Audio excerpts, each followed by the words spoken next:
Today we're playing along with Ginger's Corner and the Scraps to Embellishments. And I recently did an awesome project in my garage and I'm really proud of it. And so I thought this was the perfect opportunity to make some embellishments for the In the Garage swap.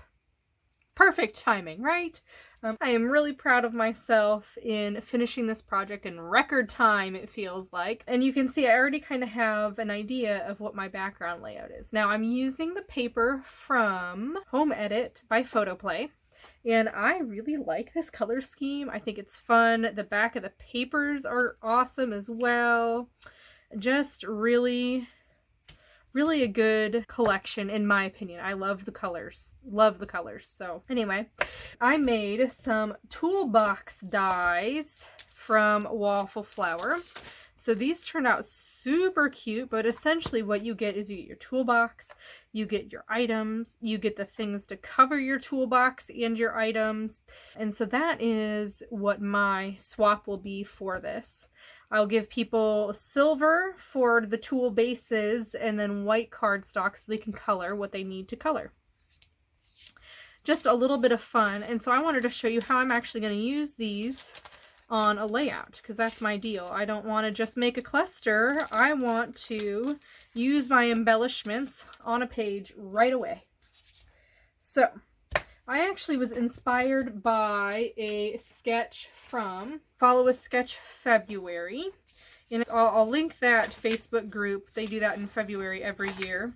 So let me show you the sketch that I was inspired by, because I did change it just a little bit from the original. So this is the sketch, and what I noticed about what I liked about this sketch was the block of paper behind here, because that means you can get a lot of pattern on your page. But I'm switching it up a little bit. Instead, I have 3.5 by 5.5 squares with my pattern paper, and it's covering the entire layout. The reason I had to do that is because I have a lot of photos that I printed for this.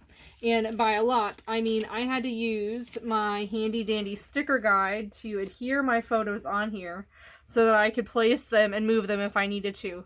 Look, there's more than one photo on a layout. That's making a little fun of myself because I tend to make one photo layouts. Here's an example. One photo. That's just my jam. But this time, I've got a ton of photos. And what's funny is that I'm using a sketch that only has one photo. So I'm pulling the elements that I really liked. And one of the elements was that pattern paper blocks. And then I also shifted all of my photos to the left-hand side. So then what I'm going to do is I'm going to embellish on this side. So having my handy dandy other sticker guide, and this is from Happy Planner. I will link it down below if that's something you're interested in. It has changed the way that I scrapbook. Being able to play with my background paper, making sure I liked where it was, and being able to just lift all of my photos up and off to then play with where my embellishments are. Really, I use this all the time, even when I'm not filming. I just really like it. So my title is going to be Make It and Fix It Queen. So I'm going to have a cluster behind here, and it's going to include my handy dandy pre-made, well, homemade toolbox kit. Isn't this cute? I love this because you can use your scraps, which is a bonus, right? And you can pick the colors that you want on here. So I didn't have this red. That's kind of what I was leaning towards, but I really like this color combo. So this is going to end up kind of going right back here. And is going to go on top of it. Actually, nope. Yeah, my and is going to go on top of it. So it says, Make It and Fix It Queen. And that and actually is from Elizabeth Craft Designs die. So I'm all about the dies lately because I've been doing this hop every month. I'm really pulling out my tools, enjoying my tools and that kind of thing. And then I'm going to use this little stamp. It's very little, It is actually from a stitching border stamp set, just like this. And I thought that was appropriate for Make It. But at the same time, this line right here is a line with little dots, kind of like you would do with nails or whatever you're making. So that's actually going to land like right there. And I'm going to do that in white embossing powder, I think, or black embossing powder. I haven't quite decided yet. It might be black, so it's not as standy outy-ish. If that is a word. The final thing that I want on here is my journaling.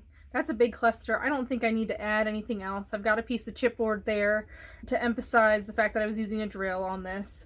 This is a big project, and I have a big story, so for once, I actually typed out my journaling and I put it on a little note card from Elizabeth Craft Design. So this actually came from the same die set as the ampersand did, and that's how I got the inspiration, was because I saw this here and I was like, oh, that's perfect. This will work well for my story and the fact that it's dirty and that kind of thing. So I used Vintage Photo Distress Oxide ink to go ahead and do the edges in the middle. And I got the printing on there by doing a quick little trick. So I made a text box that was 2.5 big by 4 wide, because that's how big the area is.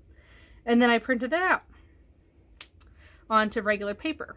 I then taped this with my ATG on here, squared it up with my T-square ruler, making sure it was all good to go, and then ran it through my printer again, making sure that I picked the correct side when I'm printing.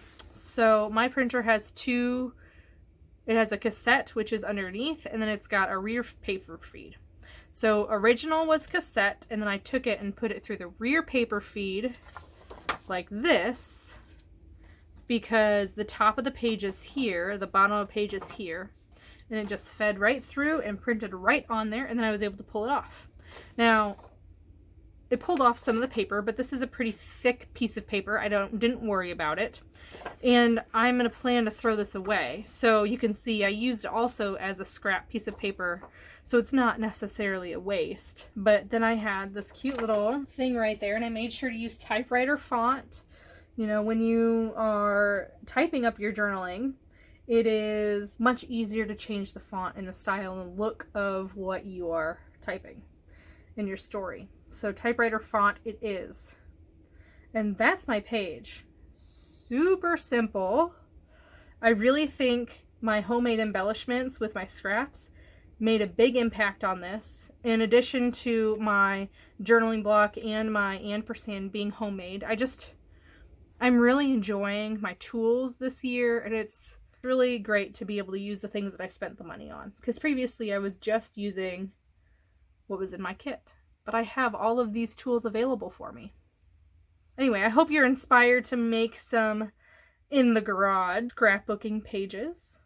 Don't forget to like, comment, and subscribe, and I'll see you next time.